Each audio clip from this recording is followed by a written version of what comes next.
Hi, this is Marsha. And this is Kelly. We are the Two Ewes of Two Ewes Fiber Adventures. Thanks for stopping by. You'll hear about knitting, spinning, dyeing, crocheting, and just about anything else we can think of as a way to play with string. We blog and post show notes at twoewesfiberadventures.com. And we invite you to join our Two Ewes Fiber Adventures group on Ravelry. I'm 100 Projects. And I am Better in Motion. We're both on Instagram and Ravelry, and we look forward to meeting you there. Enjoy the episode.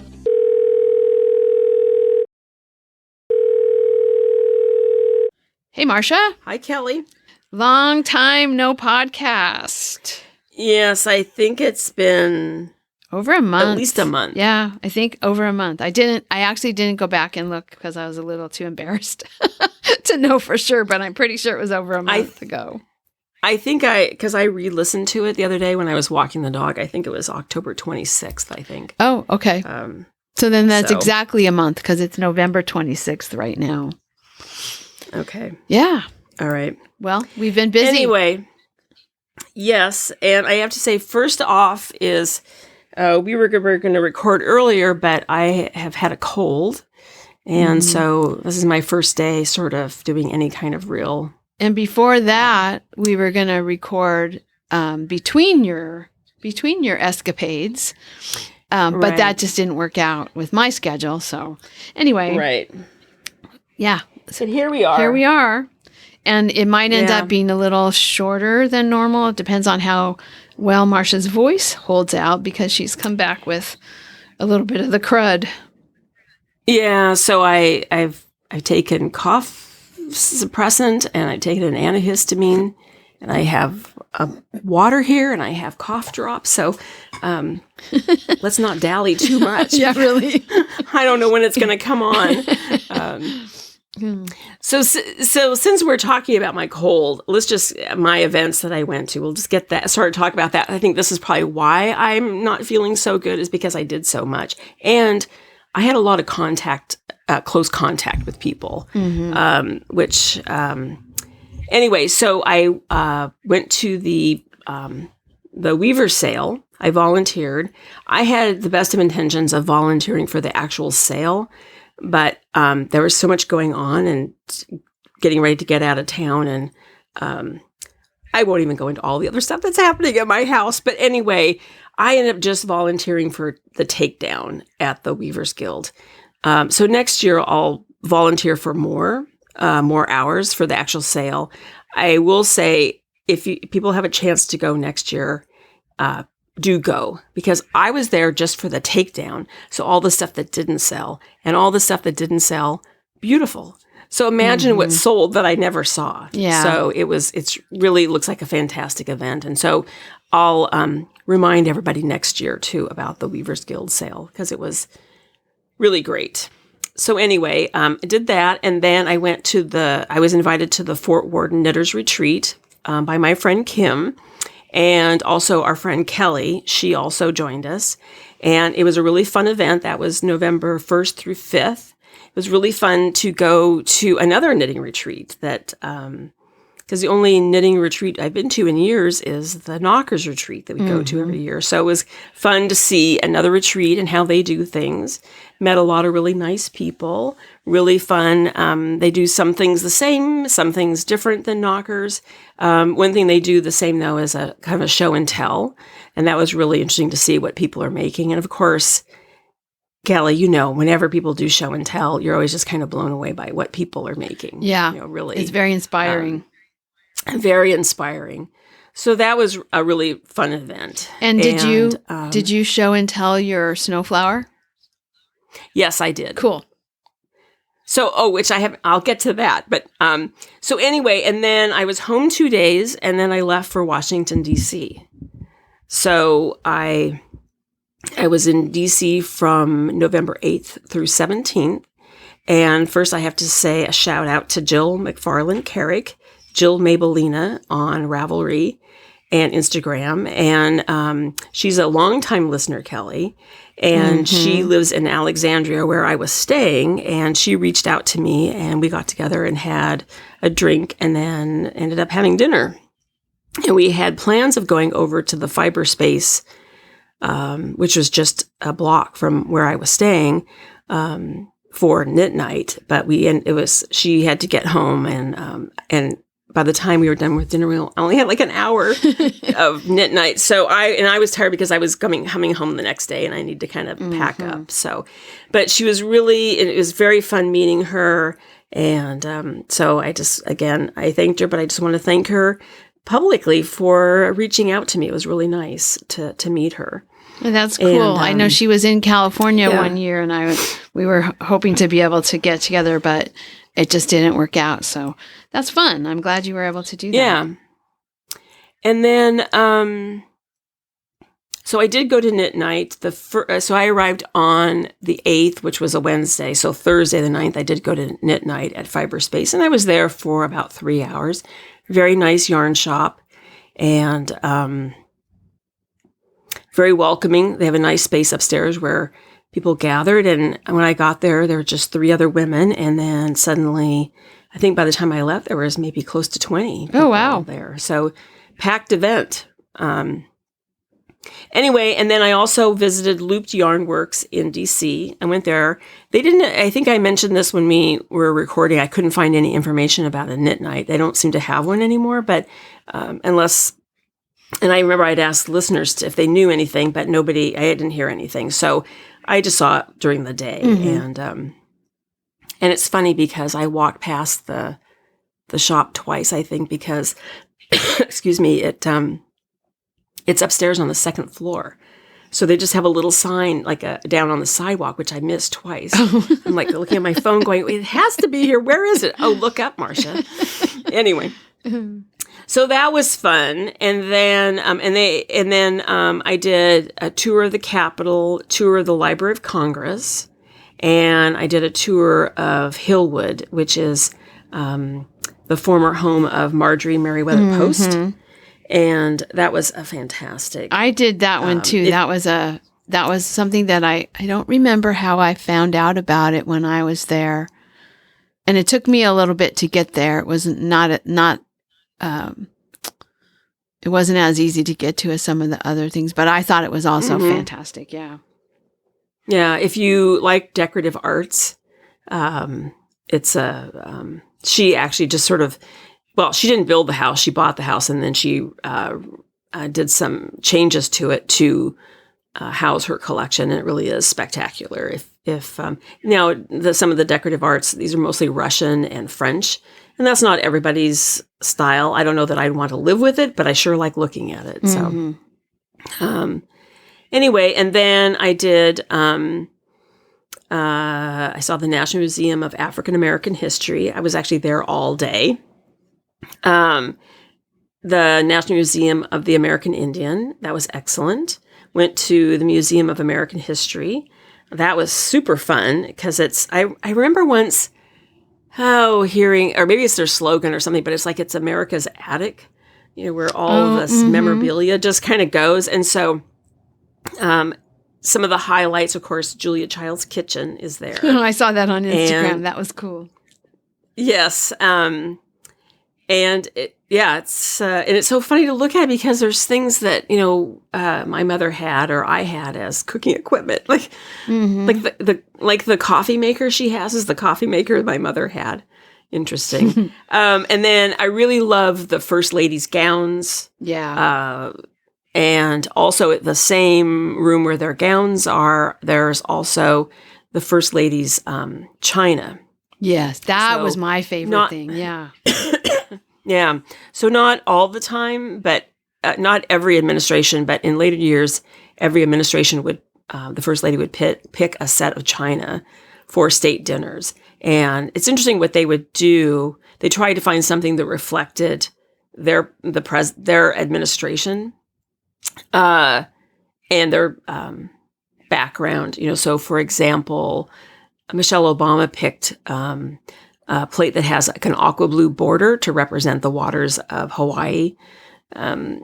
So interesting. And then they often would try, because this china is used for state dinners, they try to find something that says something about them and their husband's administration.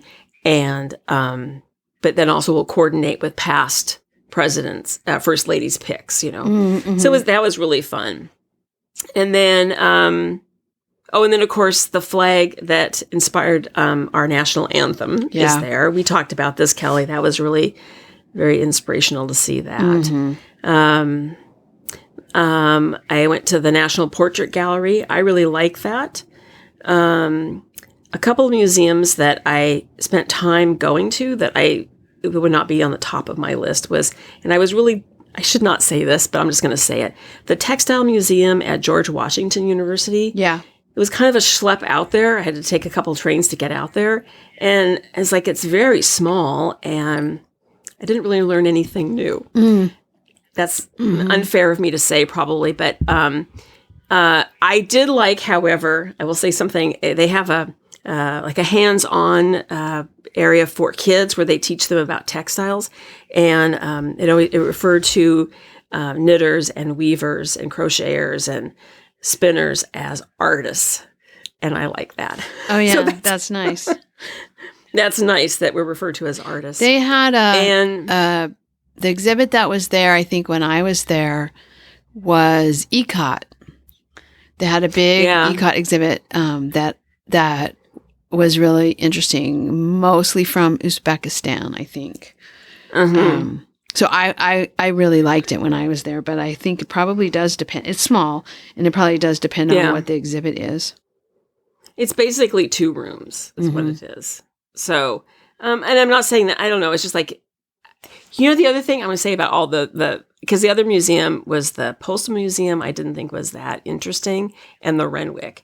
Now, what I'm going to say about all these is after you've seen the American History Museum, the Museum of the American Indian, the Museum of African American History, you see those, they're so spectacular, they're huge, there's so much information in there. You go into these other ones, they're small, and somehow maybe I think that the other ones are just so grand. Yeah. These are so small. And then also, I might have been getting a little museumed out. Right. I will say, so maybe those museums are actually fantastic. I was just at that point kind of, yeah.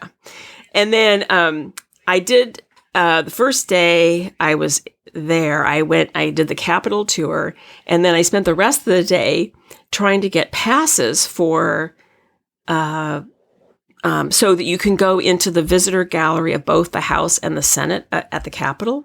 Never could get the one for the Senate. Patty Murray's office was always closed. I never could get in there.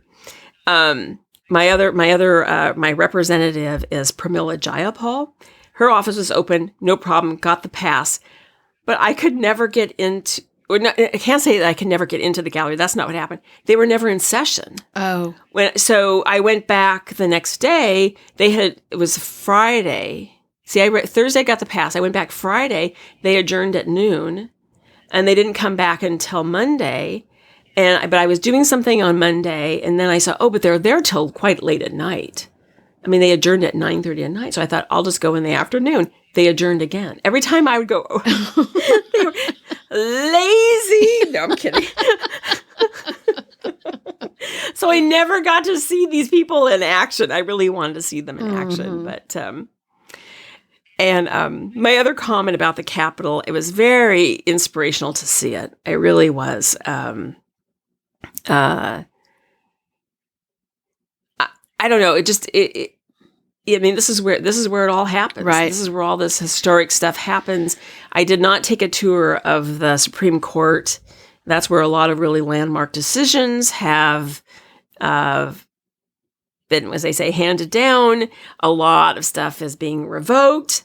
This whole trip was really interesting, just thinking about the great strides we've made and the great steps, making steps backwards and then steps forward, and then also just our history, how we have a very, and all countries are this way, but we have a very complicated, contradictory, confusing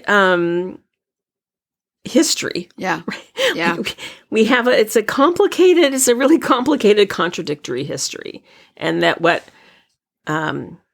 all these documents say, but then what was really happening in the real world at that time. And there's a contradiction there. And it's an interesting thing to look at. And you don't really think about all of that until you're standing in those rooms where all these laws are passed, legislation is made. So it was a very, very thought-provoking trip. And a little exhausting because I was walking 8 miles a day, probably going to all these different places because DC is a massive city. Right. So I think all this is leading up to the fact, now getting off of the political side of all this is why I'm sick, I think. Yeah. You ran yourself into the ground. And, crowded spaces, crowded lunchrooms, crowded trains, crowded planes, Did you airports. ever make it to the lunchroom at the USDA? I did not, because, Kelly, as you know, well, and the other thing, too, everybody made recommendations about food.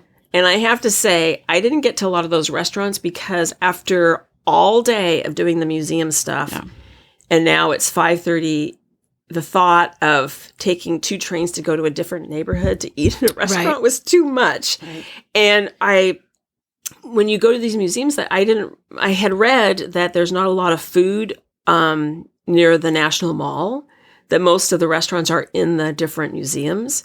And so to go to I would have had to, the day that I was free to go do that, it was all the way on the other side of the mall. And I just couldn't face going all the way over there. So, but I did eat at the lunchroom at the Capitol, and I ate at the African American History. That was a fantastic lunch. Well, and there's only so many lunches in the time that you're there, right? I mean, really, your meals are limited to lunches, right? Unless you want to, like you said, go after a long day to a different neighborhood. And so, I mean, you're limited in the number of lunches you can eat. You're limited in the number of lunches. And then, so then, excuse me, my last day, because I flew out on a Friday. I think my flight was at 5:30. So that last day I just packed up. I checked out. The Airbnb held my bags for me. And then I just walked around Alexandria, and I did have the lobster roll. Oh, yeah. And it was a nice restaurant. I thought it was a nice restaurant. I had the lobster roll, but apparently I didn't have the best kind of I have to go to Maine to get a real lobster roll, apparently, according to one of our listeners. So that will have to happen. Yeah.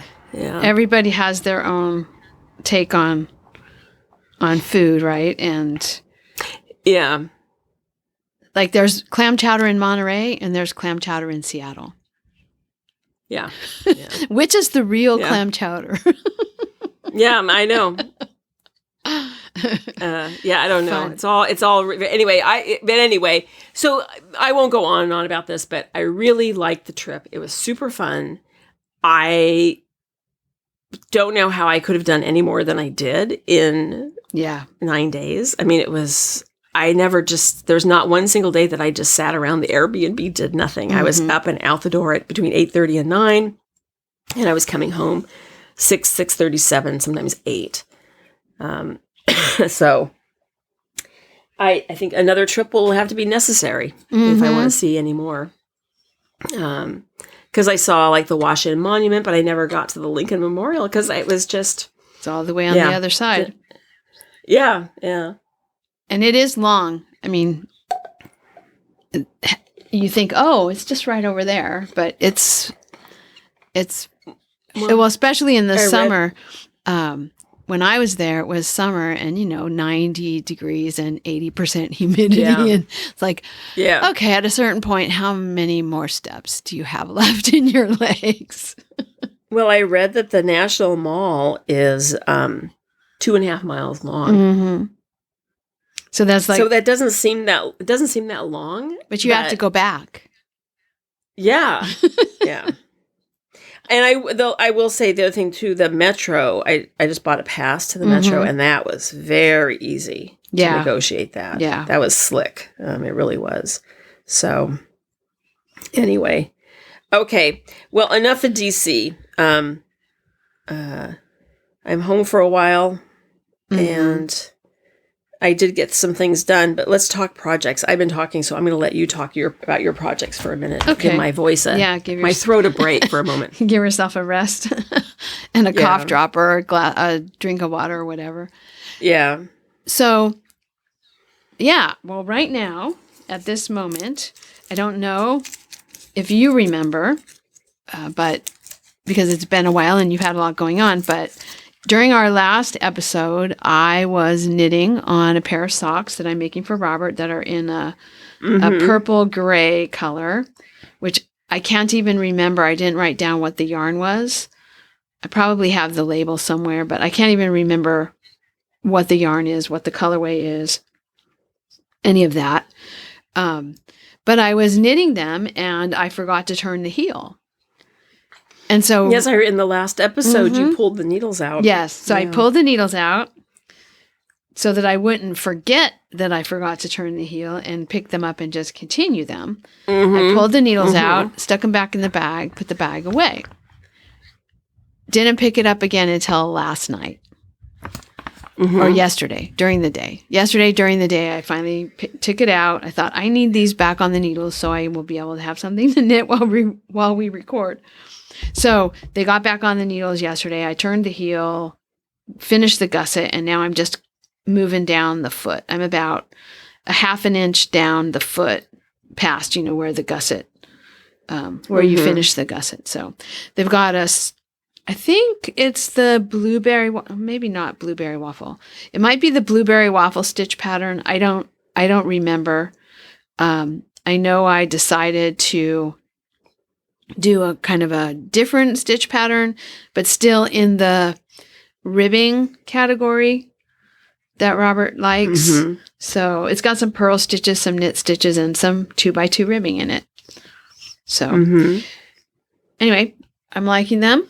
I'm glad they're back, back to normal and back on the needles. I was thinking I really need to buy myself some more sock needles because I broke one and I lost one, and now I'm just down to 5.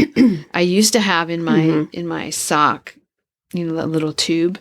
I used to have I don't know, 2 sets of birch needles, and now I'm down to 4 birch needles and 1 bamboo needle in the size that I like. So I need to get myself some new needles so I can always have extras. Because now if something happens, I shouldn't say anything, knock on wood. Now if something happens, but you're stuck, yeah. I'm going to be down to 3. And I don't, I used to use double points, 3 active needles, three needles with stitches on them and then 1 working needle. But I'm so used to using a set of 5 now that it will feel weird if I have to do that. So, anyway, but I'm working on these. They're, this is yarn that I got at Stitches just this last year because I was buying sock yarn. I think I bought 6 skeins of sock yarn at Stitches. So this is one of those skeins, but I don't remember. It's not one of the Pearl 2 Walla Walla. It's from someone else, but I don't actually remember who it was. So, but they're nice. The color is kind of it's a real gray, sort of dusty lavender color that I like. It kind of reminds me of the chicken we have that we call Lavender, who's gray and sort of gray and brown mix. So yes, I'm looking at them on Ravelry. Yeah, I just put the picture up today so you could see them. Yeah, it was just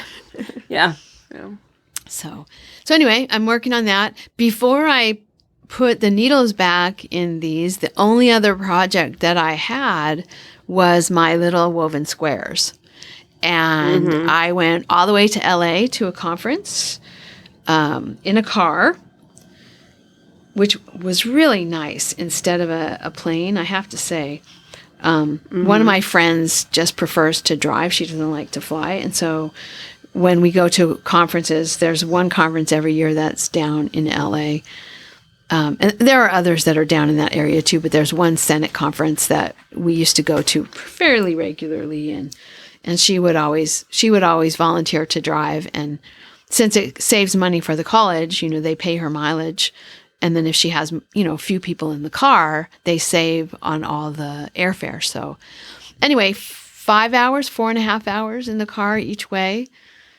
So I got a lot of little squares, and I was going to bring these socks, and I totally forgot them. So the only thing I had, I was like a captive audience. The only thing I had was those little woven squares, the pin loom squares. So I have now over 100 of them done. Wow. Yeah. It's pretty cool. They go pretty fast. And I've been having a good time with them. I used up almost all the leftovers. You can hear Barry in the background. I don't know what he's barking at, but Robert's outside. So I've used up all the leftovers. I've used up combinations of the leftovers when the amount of yarn gets to be too small. My favorites are the ones that I use the Pearl Walla Walla yarn that I used for Robert's socks. And his socks are all speckled, black and white speckled. But when I do the little squares, they come out plaid. Oh, interesting. Yeah. So I don't know if you can see in the picture the ones with the diagonal black and white plaid. Okay, let me go back to your projects. Oh, yes. Those are all from the yarn that I used to make Robert's socks. And I called them the barred rock socks because they really look like a barred rock chicken to me, but not at all in the weaving. And the weaving is very definitely a diagonal plaid. Well, because you weave it on the bias, but it's very definitely plaid, stripes both ways, which is fun. But all that yarn is gone. And then I cracked into my Mrs. Weasley's knitting mini skein set. So I'm using that now. So lots of solids are being woven now. And then I'm hoping when I finish this sock, I'm going to weigh it. And then I'm going to wind off a ball of what I think will be the leftovers. A little less than what I think will be the leftovers, just in case. I don't really want to play yarn chicken with the socks, but wind off a ball before I start the second sock so that I can use the leftovers before the socks even finish, because it does get a little boring to do all solid colors. And that's basically what I have now is all solids. So I'm going to have to start looking for variegated mini skeins, or start taking little bits off of my variegated sock yarns. I have a couple of mini skeins that I took from the Knockers destash room. Oh yeah, that I probably am not going to use them, so I should just send those to you. Oh okay, to throw in there if you decide you don't want them. Yeah, I'll go through the stuff I have and see if there's anything I don't want. I'll just send it to you. All right, yeah, thank you. I think I don't know if I took any of those. I don't think I did, but I might have had a couple of mini skeins because I have that jar where I put leftovers for baby socks, and it's been ages since I've knit a baby sock, but I had, yarn leftovers in there, and I might have had a mini skein or two that I had wound into a ball and put in there, because there were a couple of squares that I was like, I do not recognize this yarn at all. No idea where this yarn came from. But it's been fun. It's a quick project. It goes, they go pretty fast. I've gotten so now I can use the crochet hook for all but the very, very last row, where I use a needle to do the very last woven row. I needle weave it, and then it's done, and I pull it off the loom. But really fun. Stella asked me in the Ravelry thread, I said something about Robert had said, "Oh, are you going to make a king size blanket?" And I said no. And so Stella said, well, maybe. yeah, well, no. But Stella said, well, how many squares would that be? So I did a little, back of the envelope type calculation, and that would be 1,023 squares. Oh, and you've got what, 100? I've got just a bit over 100. So I am not making that big of a blanket, but I think I could probably make a blanket, the size of like the trailer bed. So, which is, well, it's a little smaller than a double bed, or maybe a twin size blanket. So we'll see. I'm going to do them for as long as I'm enjoying it. And I have washed them. I was going to start sewing them together, and I do think I want to do that, but I'm a little bit concerned that I'll have like all of the same thing on one side of the blanket. Yeah. But I think I might start sewing them together, just because I don't want that big job at the end, and I am curious what it's going to look like. And I've washed. What you could do, Kelly, is I'm looking at like you have. See, I'm looking at the most recent picture. You got 2, 4, 6, 8. Almost like you have 11. I can't do my math here. Yeah, you got like 11 of looks like one type of yarn. And then you have some that also look sort of the ones of Roberts, that the plaid. You've got 8 of those. You could just do half of them. Yeah, start sewing together just half of those and throw ones that you have duplicates. Just throw them in another bag, so that you can then put some down at the other end when you get. Yeah, that's a good idea. Oh, you know what else I could do is kind of like what I did with my quilt. I sewed them into strips, and then I sewed the strips together later. I could do that too. Yeah, I think I might just kind of save out some of them that I have a lot of for a later batch of sewing, because I would like to get them started being sewn together. And they're a little bit hard to store. Because I left long tails so that I would have something to sew them with. And so every time I get them out, I have to kind of untangle. Oh. Because I've taken them out a few times, to lay them out and look at them, count them. Could you take that long end and make like a bobbin? Yes, I could, but that would be 100 little. Oh.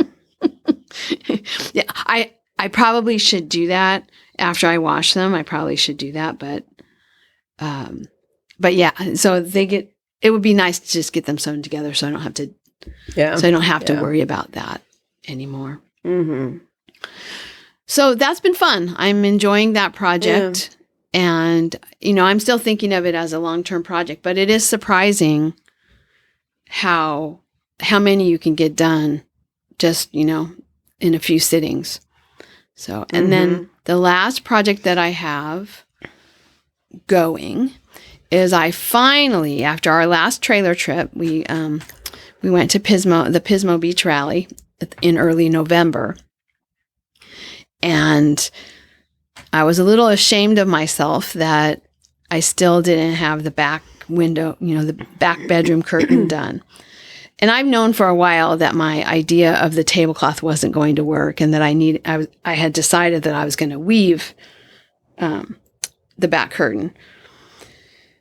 And part of the reason that I hadn't started anything other than the little squares, the little woven squares for the winter weave along, was because when I started talking about weaving, Robert said, well, aren't you going to weave those curtains? And I thought, okay, I can't put another thing on the loom until I get these curtains on. So I went out the other day and I measured just to make sure one more time. I'm making them in 3 panels because of the 2 levers that open the window. So I went and measured, and they're going to have a rod at the top and a rod at the bottom. So it'll be, the fabric will be stretched between the 2 rods so it can follow the slant of the back of the trailer. That was the biggest part of why the tablecloth wasn't going to work. And so I wound the warp. But before I could wind the warp, I had to buy the yarn. So there was a lot of things. You know how you have this project that you want to start, but there's a lot of things that are like the obstacles in your way. Exactly. And so one of the obstacles in my way was buying the yarn because the original curtains were spirit yarn. So luckily, I took notes because when I first made them, I was not planning to make the rest of the curtains for the trailer out of this exact same yarn and pattern. That kind of came later after Rob was like, I really want all the curtains to look alike. I mean, he was going to have drapes, right? I mean, remember he wanted not hand woven, but just drapes. And then when he saw the curtains, he liked them. And then I was thinking, okay, well, I'll weave a little different fabric to make drapes.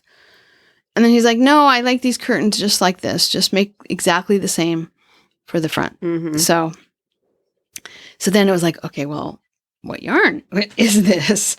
So the yarn, I had written it down. I have the label. The yarn for the warp is something called Mark's Cotylin 22-2. And so I looked it up and I don't find Mark's Cotylin anymore, but there's one called bobbin. And it's also the 60-40 blend. But instead of being made in Finland, it's made in Finland or Norway. Mark's was made in Finland or Norway. I can't remember. But the bobbins is made in Sweden. And so I thought, okay, this is the right size. It's the right fiber content. It's 2-ply like the other warp. So I bought it. And I bought 2 of them because I was pretty sure that one was as close as I was going to get. So I figured I'd need more than one. So I bought 2 of them. And they came and they looked different. The one that I have is loosely plied. And these looked like they were super tightly plied. And so as I was winding the warp, every 5 or 10 threads is a brown cotton thread, the Sally Fox brown cotton. And so, I was putting that in. And I know that I don't have enough. Oh, well, I should back up just a little bit. So I bought that yarn. It wasn't exactly the same, but I thought it would work, especially if the rest of the curtains are in the front of the trailer, right? They're not going to actually be sitting next to the curtains in the back. But I didn't know if what I had left was going to be enough for the back curtain. Ideally, I would just use my leftovers from the side curtains to do the back curtain. That'd be ideal. But I didn't know if I had enough. So here's what I did. I went out and I took a panel off the curtain rod in the trailer and I weighed it and I measured it. And I figured I would need like 5 1/4 of those panels, that size of panel, to make it across the back window. And so I weighed my yarn. And of course, the yarn has the cone, the cardboard thing inside. And I had a leftover cone that I weighed, which is not exactly the same size, but kind of an overestimate. Anyway, I subtracted the weight of the cone and I found the weight of the yarn and I compared it to the weight of the curtain times 5 or 5 1/4 or something like that. Anyway, and I was like 20 yards over. I was going to be short by about 20 yards. And so I knew that I didn't want to play that kind of yarn chicken with the warp, because when you wind the warp, you don't want to wind it all with one until it runs out and then start with another one that's slightly different. Right? Right. So anyway, I decided I was going to put in some of this other yarn, kind of sprinkle it throughout this warp kind of randomly. And so I started doing that. So every 5 or 10 threads, I had to change to the brown yarn. And in between that, I was changing every so often, I was changing to this new warp yarn. And I suddenly realized I cannot tell the difference in the like when it's stretched around and even when I was grabbing it, it's like, okay, wait, which one did I just grab? I had to look back down to the bobbin because once this thread was off the bobbin, not so tight, it looks exactly the same as the other one. So that made me feel pretty good. I still continued to do what I was doing just in case. But I thought, okay, this is really the same. This is really the same yarn. So the new warp yarn, even though it looks different on the bobbin or on the cone, is actually very similar to the one, or almost identical to the one the spirit yarn that I had the marks caught in. Now the warp yarn I bought is different. It's much more, not much more when I lay them across each other. In the bobbin, they look very different. It's more gray. You know how linen has that sort of gray-brown color? The unbleached linen? So my old cones are a more brown linen, probably just aged. I don't know for sure, but maybe just age and sunlight or whatever. And then, although that wouldn't be the case of the threads inside. Anyway, it's just more brown. The original one is more brown and the new one is more gray. But I even think that's going to be all right. I probably will weave in, again, same thing, kind of randomly sprinkle in some of the darker weft threads in the weaving. Because again, I don't know if I have enough to finish, if I don't want to get to the last few inches and all I have left is the new yarn. I want to kind of alternate them a little bit. So anyway, we'll see how that goes. It's a very short warp. It's only 3 yards. That's all I needed just to make the back curtains. And then when I get to making the front, I'll put a much longer warp on the loom. But I wanted to try to use as much of this old yarn as I could. So, and I did. I pretty much ran out. I have very, very little of the original warp yarn left. Maybe a couple of yards. It's still on the cone, so I can't tell, but it's maybe 3 yards at the most of the original warp yarn left. So anyway, now I just need to put it on the loom and get weaving. The weaving will go really fast because it's only 3 yards. And the weaving is just one color. The weft is all just one color. It's the warp that has the warp stripes in it. So so those are my projects. Bunch of little squares, some curtain warp that I have to put on the loom, and a pair of socks. Well, I think the squares are really a fun project. They are, and I think I can highly recommend, even if you don't think you'll ever make a blanket, I think having one of those pin looms and just making some squares, like to make a pillow or, something small, would be, I think it's something I could recommend. They're fun. And it's kind of fun to just see what what the different variegated yarns do.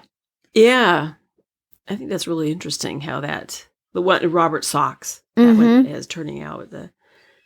I was going to say something when you were talking about knitting in the car on the way to Los Angeles and how nice it was to be in the car as opposed to flying. I'm going to make a comment that has nothing to do with the weaving on the pin loom. It made me think of my trip to DC and that I didn't have a car because it's easier to get around just by bus or by the metro, the train, which is a great system, but it felt really good. I'm embarrassed to admit this, but I'm an American. I like my car. It felt really good to get into my car when I got home. And not be on that noisy train. Anyway. Okay, so my projects. So I have 2 finished projects. One you alluded to already, but I finished the Snowflower. It's been actually done since October, I think. Right after we recorded, I finished it. And I used 13-mile lamb and wool for the main color. And 2 of the contrasting colors were the same manufacturer. And then Brooklyn Tweed Tones were 2 contrasting colors. And I wore it to the knitting retreat. And as you mentioned, talked about it at the show and tell. And it fits really well. And I'm going to compliment myself on the color work. I think I did a really good job. It's really pretty. There's no puckering and there's no like loose gaps. I think I did a really good job on that.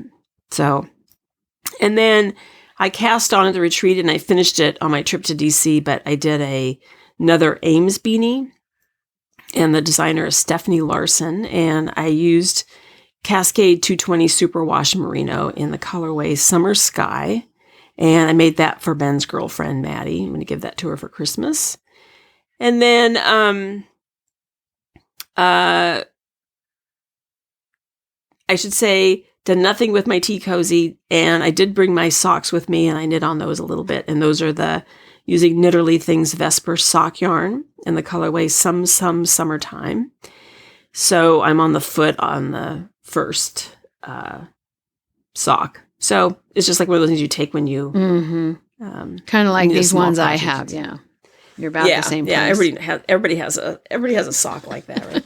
And then since I've been home, I picked up Santa's Laundry Line by Eleonore von Castelmur. And before I left, I had finished the jacket, pants, and the hat. And I just finished last night the long johns. Oh, cute. I know. So I think what I do, I just been throwing them, as they're done, I've been throwing them in the bag. But I sit in in my TV room, I have a bar cart that sits to my right. Mm-hmm. That's not a good sign. That really makes me sound like I'm an alcoholic, that I have a drinks trolley right there. But that's where my light is and everything. And so I think I'm going to put a string up his laundry line tied up there. So then, because I'm going to have to finish them, I have to weave in ends and I have to sew on buttons and do all this stuff. But just so I don't lose them, I think I'm going to start pinning them on the laundry line. I thought about that last night. So I think today I'm going to find, I have some red and white, like bakery twine, for tying up boxes. I think that's what I'm going to use. So anyway, I'm working on that. They're so cute. They're a little fiddly, I will say, but I don't have to use as much brain power as I had to on that other project that I don't want to talk about. Anyway, and then I cast on a new project. So the last time, Kelly, because it has been a while since we recorded, and I mentioned that when I walked Enzo, I had to listen to the last episode to remember what we had talked about. And one of the things I was considering casting on a new project, either using West Yorkshire Spinners Illustrious or Brooklyn Tweed Loft. And there was 2 projects I was thinking of doing.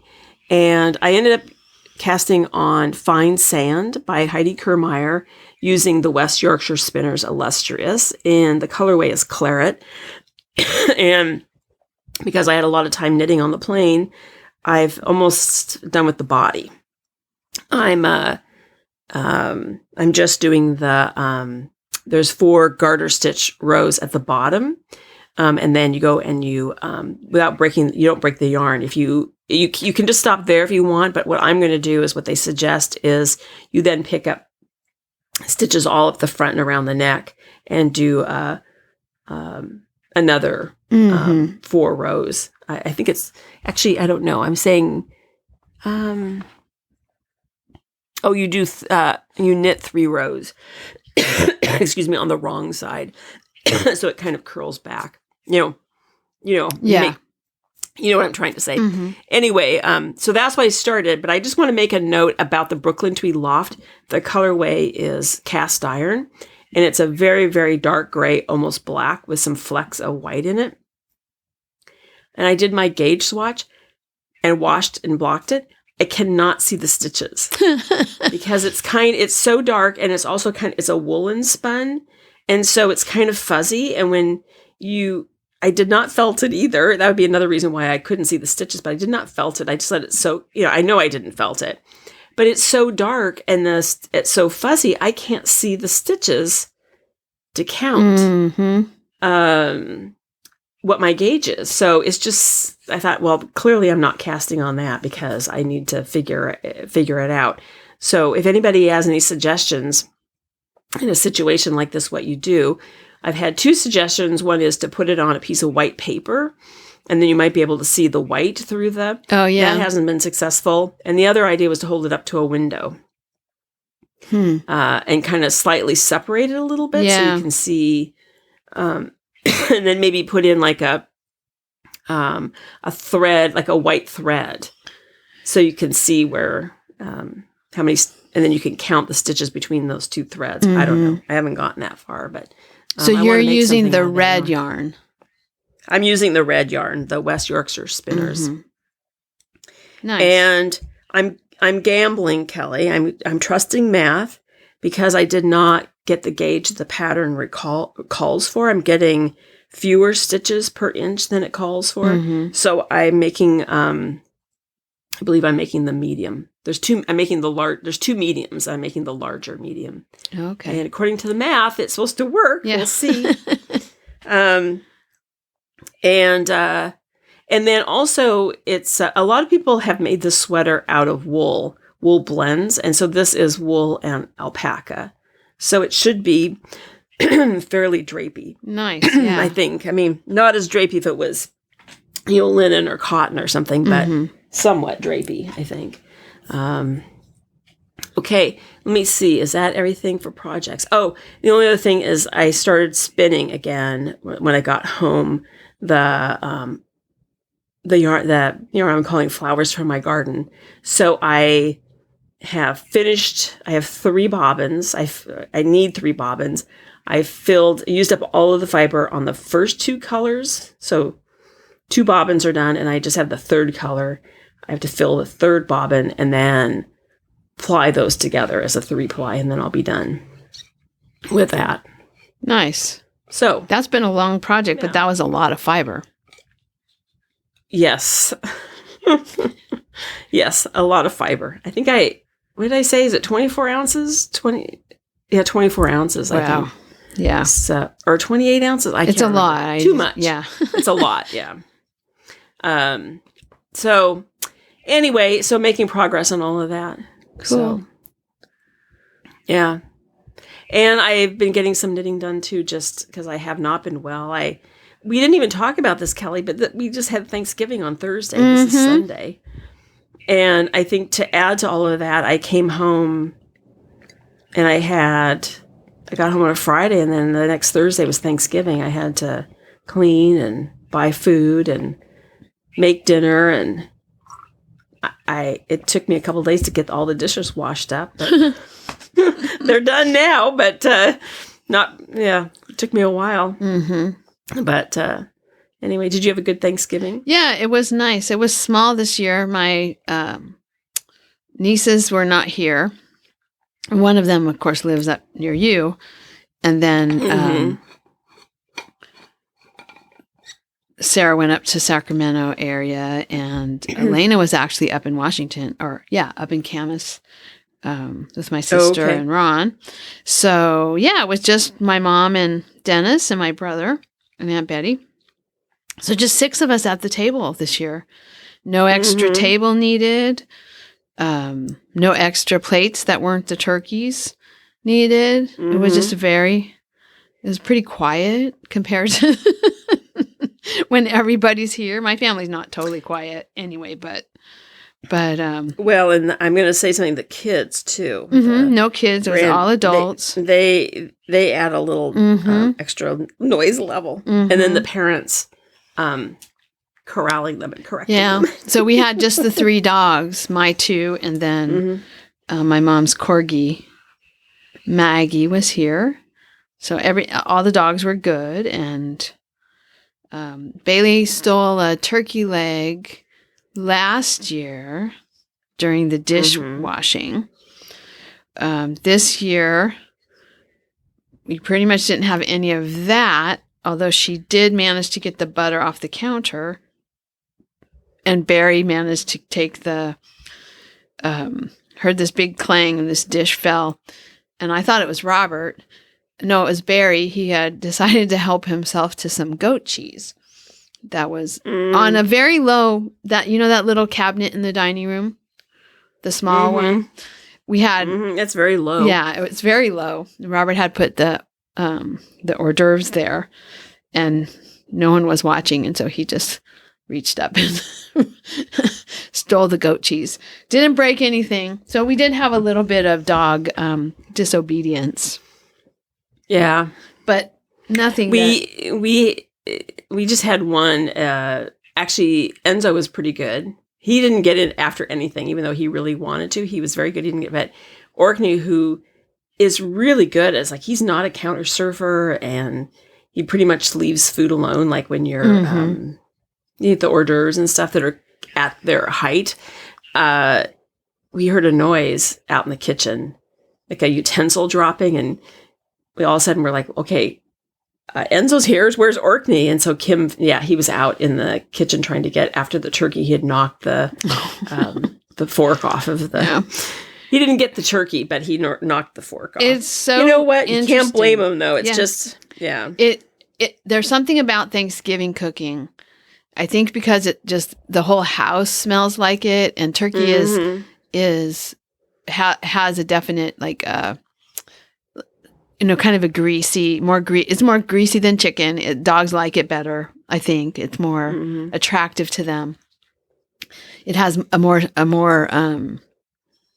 there's just more smell, right, to a turkey. And then there's just all this cooking going on all day, and so, because my dogs are not bad. Usually they don't try to get into things, but it's just, there's just so much temptation on Thanksgiving. Well, and also, there's more distraction, by their owners. Yeah.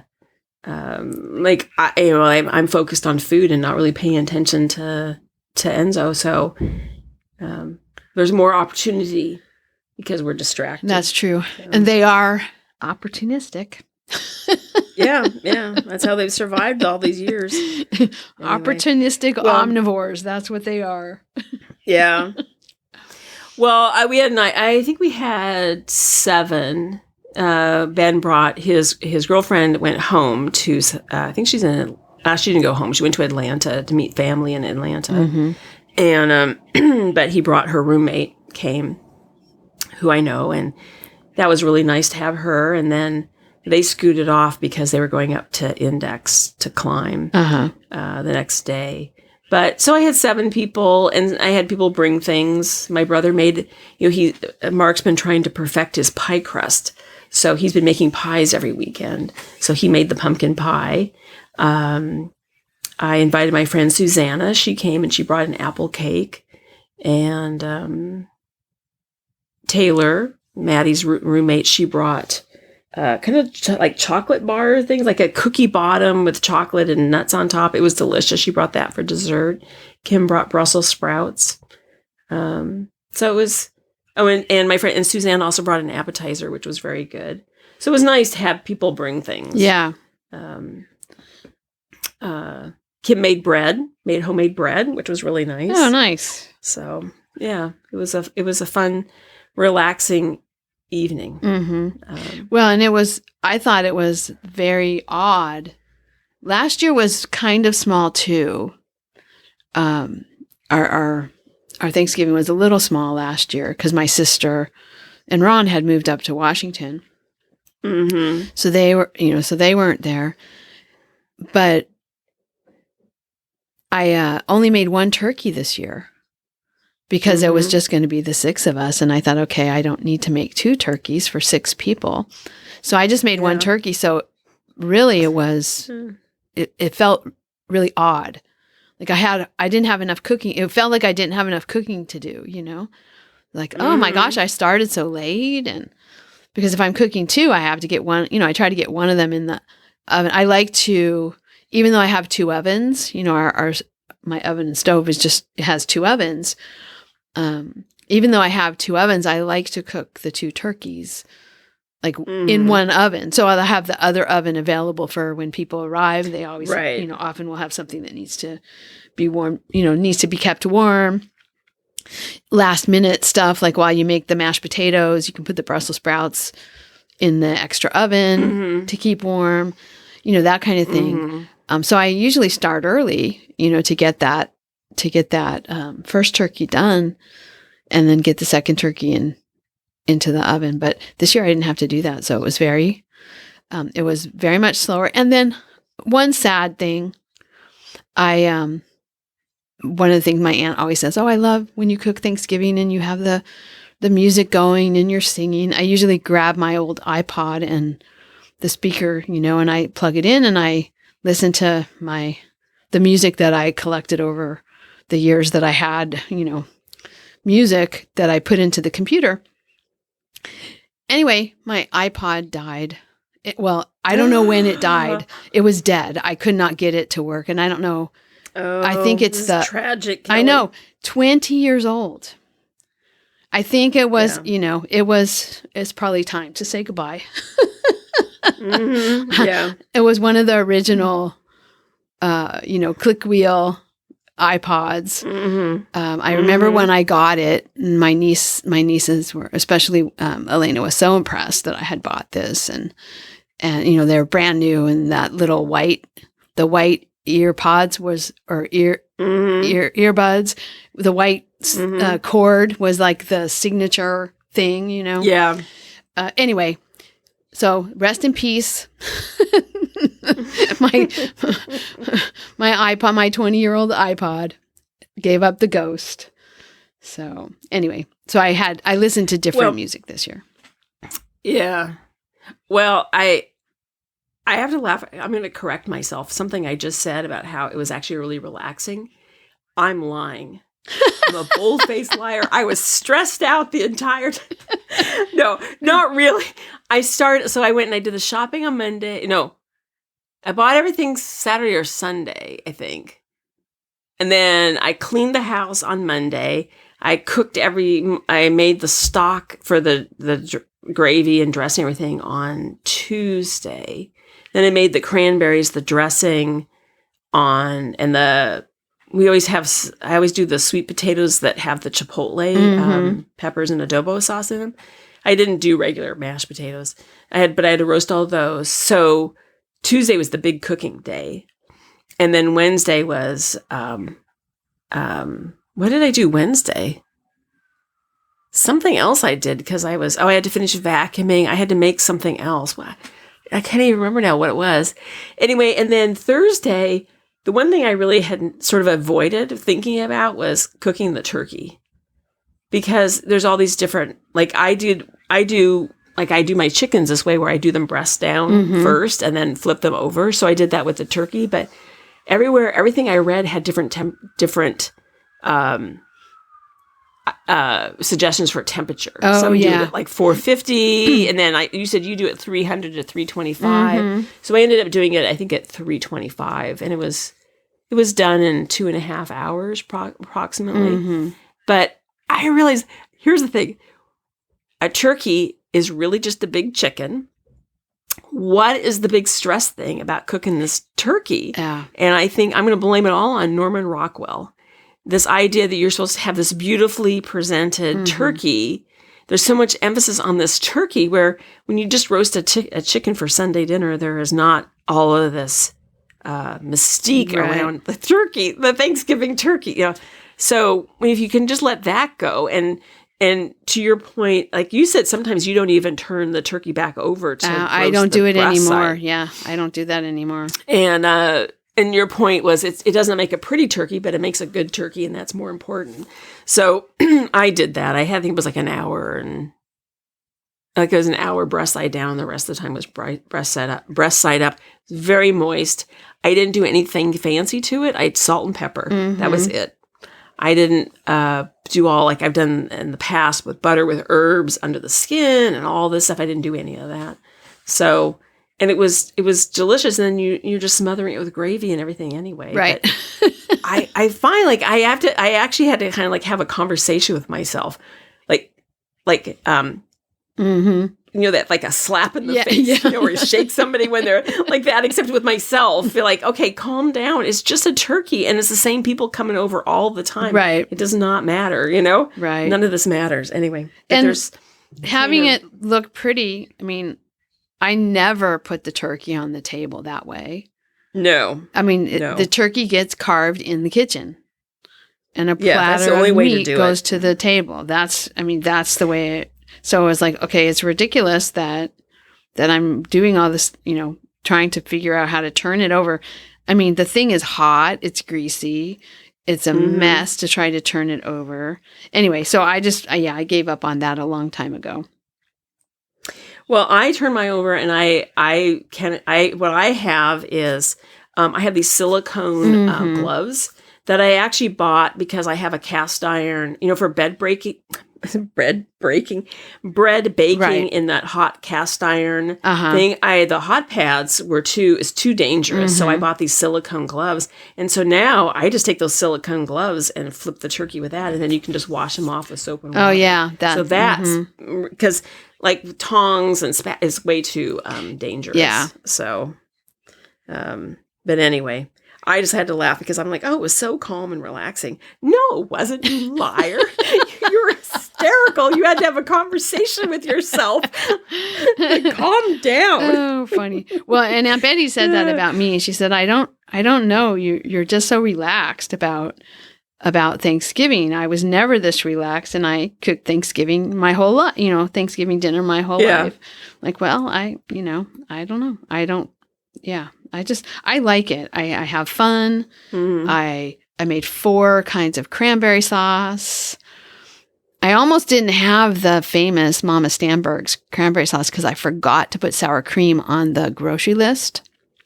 And suddenly realized that morning that I didn't have any sour cream. Well, I did. In the back of the refrigerator was some leftover sour cream from something else that was still good. I held my breath as I opened it, like, I'm not sure how old this is. But it was fine. It wasn't, it turns out it wasn't old. It just was in the back, had been pushed to the back of the refrigerator. So luckily I had enough in there that I was able to make that. And then I made a few other types of cranberry sauce. But yeah, I felt like I had all this time, like, okay, well, this is, what am I going to do now? Yeah. So, but that's funny. You're a liar. Now, I will say, once dinner was on the table, and then I'm like, okay, now you can truly just chill out, and then we sat around the living room and talked, and had our dessert and everything. So it was nice, but all that stuff leading up to it, oh my God, I'm hysterical. Anyway, funny. yeah. Well, your voice has held out. We're now a little over an hour in. I know, but you're probably ready to go and take a nap. Well, and also because I took an antihistamine, I'm getting a bit drowsy. I didn't have any of this stuff. So yesterday I went to the store and I got the antihistamine in the afternoon and I took it. And the next thing, I took it at 3, I think. And the next thing I knew, it was 5 o'clock or 5:30. And just like nudging me to be fed. Yeah. I just fell asleep, and it does say don't operate a vehicle when you take the antihistamine. So, good point. Okay, Kelly, I'll let you go and we'll talk. I mean, I guess we'll do this in 2 weeks, right? We'll hopefully get back on schedule. Yeah. Yeah. We'll cross our fingers. Our apologies to everybody who's been hitting that refresh button on their. Yeah. Here we are. Okay. All right. We'll talk. Bye-bye. Bye-bye. Thank you so much for listening. To subscribe to the podcast, visit 2ewesfiberadventures.com. Join us on our adventures on Ravelry and Instagram. I am Better in Motion, and Kelly is 100 Projects. Until next time, we're the 2 Ewes. Doing our part for World Fleece.